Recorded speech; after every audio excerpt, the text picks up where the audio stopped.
Hello everyone. Today we will start the next poem, Animals, written by Walt Whitman. Now, first about the poet. Walt Whitman is a major figure in early American poetry. He broke the tradition of rhymed and metrical poetry. He was famous for writing a revolutionary new kind of poetry, which was in free verse. The poem Animals is from his work Song of Myself in Leaves of Grass. Now, let's know about the poem. Walt Whitman has shown the comparison between human beings and animals in this poem. He has pointed out the evils present inside the human brain, which he thinks animals don't have. That is why he thinks that animals are much better than human beings. According to him, human beings are greedy and full of jealousy against each other. But animals are calm and self contained. Animals are happy with what they have. They never complain about their sorrows. On the other hand, human beings complain about their sufferings and sorrows. They give more importance to the rich and strong people, stay restless because of their wrongdoings, and run behind the luxurious things of this world. Whereas animals, they are honest about their relations and don't give importance to a particular class. They live a life which is full of honesty and less of greed and jealousy. Now, let's begin recitation along with explanation. I think I could turn and live with animals. They are so placid and self contained. I stand and look at them long and long. Now, the meaning of placid means calm. Content means keep up control. Now, children, here the poet says that he wants to live in the world of animals. Here we can say that the poet finds the world of animals better than that of human beings. He says that he finds animals more peaceful than humans. He says so because animals are not running after worldly things like human beings. They are calm and have no greed for worldly things or any kind of achievements. They are self contained, means they are happy with life and never interfere in the lives of others. Humans have the habit of interfering in the lives of others. So, poet thinks that animals are better than humans for being calm and not interfering in the matters of others. The poet father says that these are the reasons why he stands still and looks at the animals for a very long time. Now, children, note down the poetic devices used. First is repetition, use of the word long in the last line, long and long.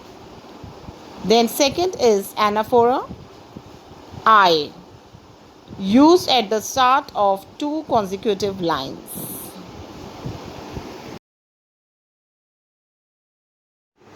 They do not sweat and whine about their condition. They do not lie awake in the dark and weep for their sins. They do not make me sick discussing their duty to God. Now, here, sweat and whine means to cry, to complain. Sins, misdeeds, means immoral actions.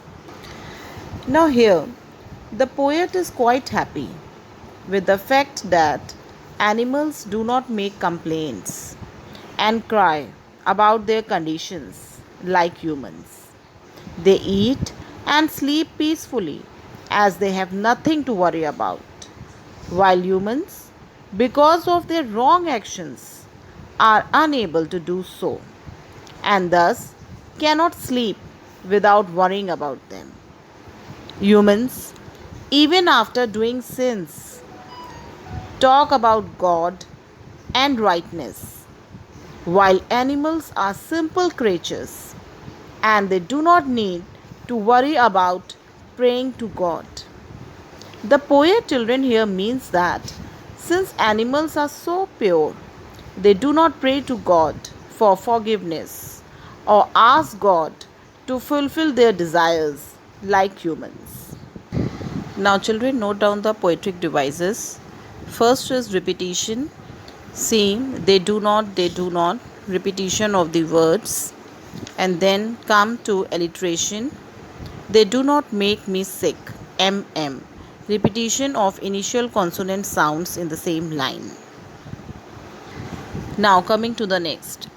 Not one is dissatisfied, not one is demented with the mania of owing things. Not one needs to another, nor to his kind that lived thousands of years ago. Not one is respectable or unhappy over the whole earth. Now, children, the meaning of demented is affected with madness. Kneels, bends as a sign of respect. Now, here the poet says that animals do not possess material things like humans, and they are happy and satisfied without all the worldly items, the desire of which has affected human beings very badly. Human beings are very much affected with the desire of having the worldly items. This desire to own things has been called madness by the poet. Animals are free from the habit of praying to their ancestors. Now, children, here ancestors mainly refer to our grandparents whom we inherit. When the poet says no one is respectable, he means that since all of them are equal, there is no question of respect to some and insult to others. All these features of animals make them happy and uncomplaining. Now, children, here the poetic device used is repetition. Like you can see, not one, not one, not one. The same words are repeating in the same lines. So, therefore, it is repetition here. Now, come to the last one. So they show their relations to me, and I accept them. They bring me tokens of myself. They evince them plainly in their possession. Now, children, tokens means symbols, qualities. Evince means to show. Possession means ownership. Now, here, the poet feels that animals represent human beings in some way. This means that animals seem to have what humans once had. I am repeating. Animals seem to have what humans once had. That is, qualities like kindness, self-contentment, and innocence. The qualities that were found in human beings in the past are now seen to have in animals. So they symbolize the lost values of the human race. I wonder where they get those tokens. Did I pass that way huge times ago and negligently drop them? Now, negligently means in a careless manner.